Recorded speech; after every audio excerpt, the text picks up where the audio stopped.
are going to trade off, announcing the nominees and the winners for each category. If you'd like, you can write up here and use this mic to say whatever it is you'd like to say. Okay, the nominees in the short fiction category for the 2014 Shirley Jackson Awards are Candy Girl by Chickadee Enigmadi, The Dog's Home by Alison Littlewood, The Fisher Queen by Alyssa Wong, Shea Portia Portsmouth by Garth Nix, and Wendigo Nights by Siobhan Carroll. And the award goes to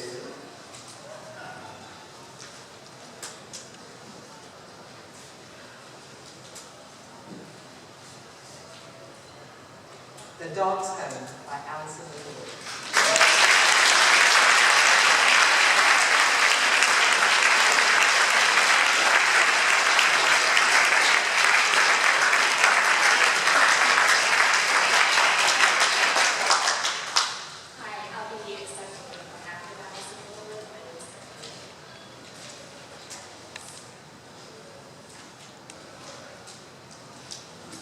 Thank you so much. I'm really sorry I can't be here. Though if I was, I'd probably be too astonished. Can you hear me? No. Should I start over? Thank you so much. I'm really sorry I can't be there, though if I was, I'd probably be too astonished to speak. It's strange when writing can take us. And when I first picked up a pen, I never imagined I'd one day be accepting an award in the name of the wonderful Shirley Jackson. I'd like to thank all of the editors and publishers who made our genre such a vibrant and exciting place to be. Special thanks go to Mark Morris, editor of the Spectrum Book of Horror Stories, and its publisher, Simon Marshall Jones. Huge thanks to Ellen Datlow for nominating The Dog's Home for the best horror of the year, Volume 7. I thought this story might be controversial, but I've always been drawn to write about homes I've loved and feared to lose, and I'm extremely grateful for the way it's been received. I'd also like to thank the Shirley Jackson jurors and organizers for making this happen. And last, but not least, my partner, Griffith.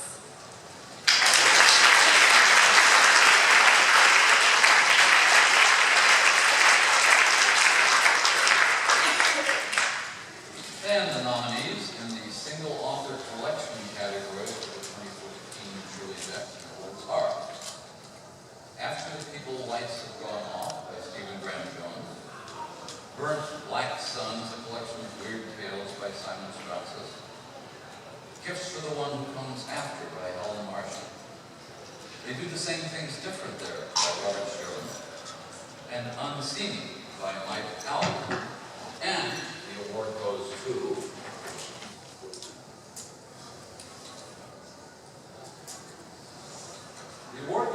Helen Marshall for Gifts for the One Who Comes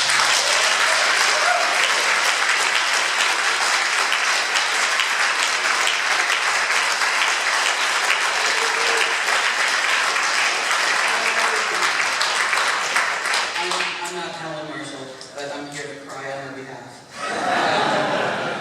I am too, actually. I'm a publisher. And Helen wrote this. She says, "No live organism can continue for long to exist sanely under conditions of absolute reality, and no writer can continue for long to exist sanely under the conditions of absolute self-deception necessary to write a book." I'd like to thank all the people who helped me keep it together while I finish mine. My sister Laura, who always seems to get top billing and certainly earned it. Robert Shearman, who read all these stories in her infancy. Chris Roberts with the gorgeous artwork. My Clarion West classmates for the whiskey, and the staff of Cheesy Publications, particularly Vince Hay, who went beyond the call of duty. And of course, Cedric History, my editor and dear friend, without whose support I wouldn't have had the courage to try. So,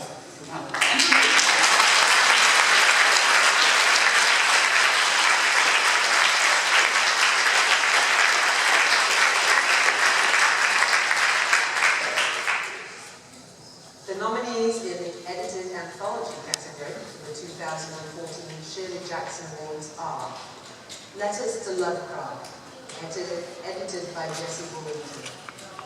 Fearful Symmetries, edited by Ellen Datlow. The Spectral Book of Horror Stories, edited by Mark Morris.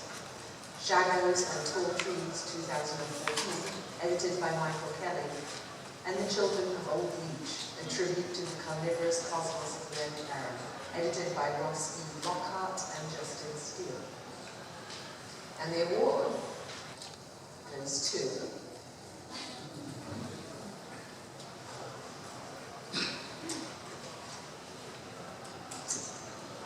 Fearful Symmetry.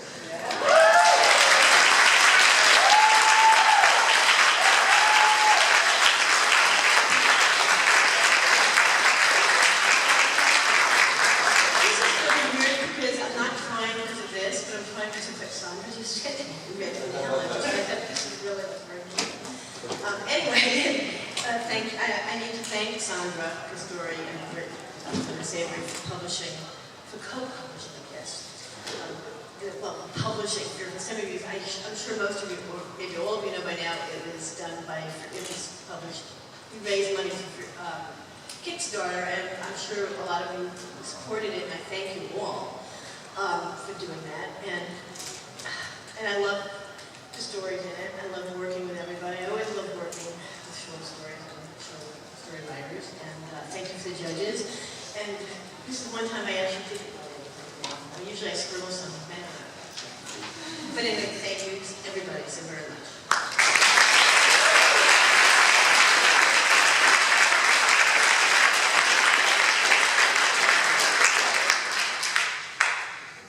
The nominees in the novella category for the 2014 Shirley Jackson Awards are The Beauty by Aaliyah Piper, Ceremony of Flies by Kate Jones, The Good Shopkeep by Robert Sharp, The Mothers of Voorheesville by Mary Ricker, and We Are All Completely Fine by Daryl Gregory. And the Shirley Jackson Award for Best Novella goes to Daryl Gregory.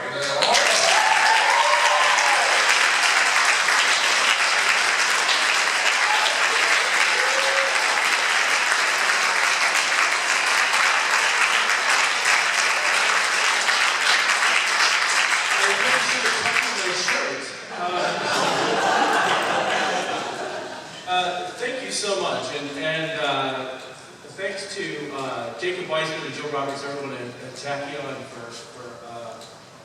publishing this, and thanks to the Shirley Jackson estate, because I think this is a story about people who are in therapy after surviving their horror stories. I'd like to think that so many of Shirley Jackson's characters would be in therapy. So thank you so much. This means a lot.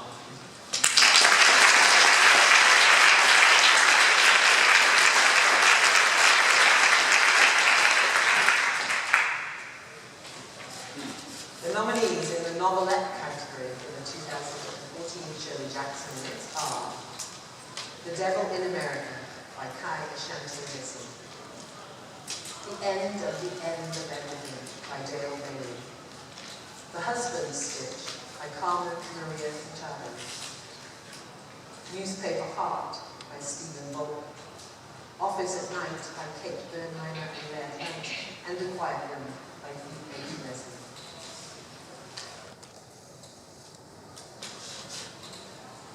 And the award goes to Dale Bailey for The End of Everything.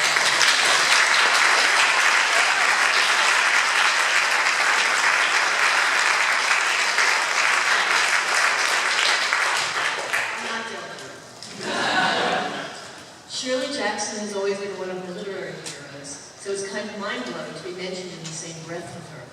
I'd like to thank Nathan Ballingrud, Jack Slay, and Durant Hare, who read the story in draft, as did Ellen Datlow, who gave it a home. I'm also indebted to my wife, Jean, who always my first reader, and my daughter, Carson. Finally, I'd like to say what an honor it is to stand in the company of the other nominees. I'm not sure I deserve the award, but I'm glad to have it.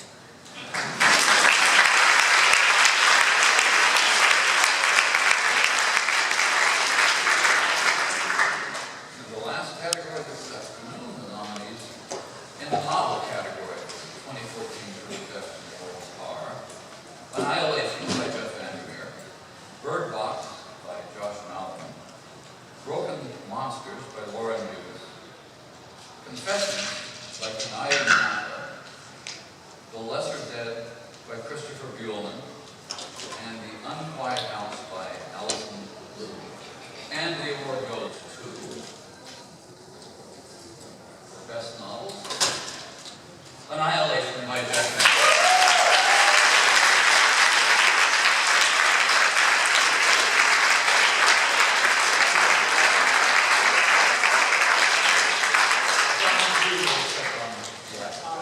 Obviously, I'm not Jeff.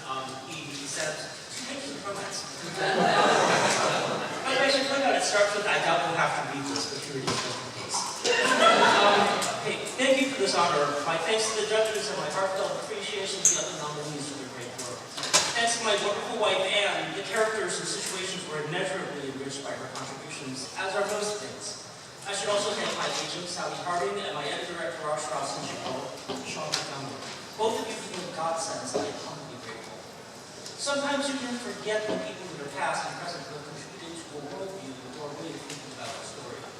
For the Southern Roots, then, I'd like to thank a few relatives and friends in science or science-related fields who are present in the series and direct me, and whose research in various ways support a view of the mundane world as complex and deep, also in his own way, strange and uncanny.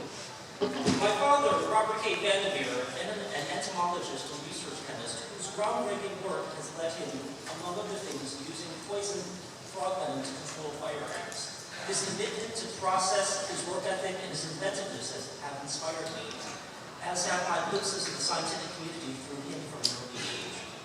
My mother, Nicola Miller, whose biological illustrations of sea turtles and other ocean life for a number of complications made me want to become a marine biologist before I became a writer and whose painfully eyes she thankfully passed down to me. My stepmother, Lawrence Morell, whose breakthroughs on lupus have brought us closer to a cure and whose scientific work shares the same rigor and thoughtfulness as my father.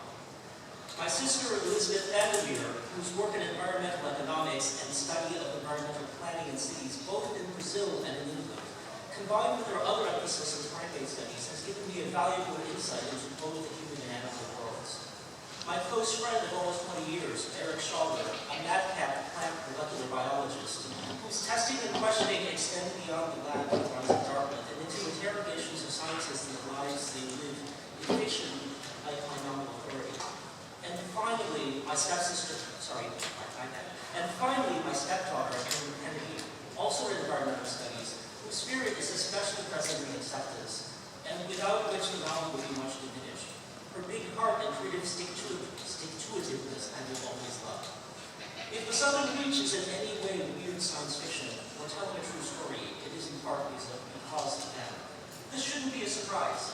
Scientists can also be storytellers.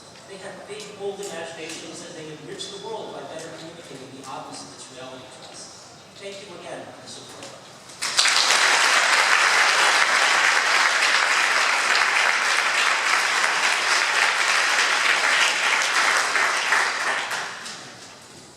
Thank you. This concludes the 2014 Shirley Jackson Awards. I would ask the nominees, the winners, if you please ease to the back so we can get together and take some pictures. The stoning will probably take place. I'm thinking the lobby, okay? Touch base with us back there. Thank you very much.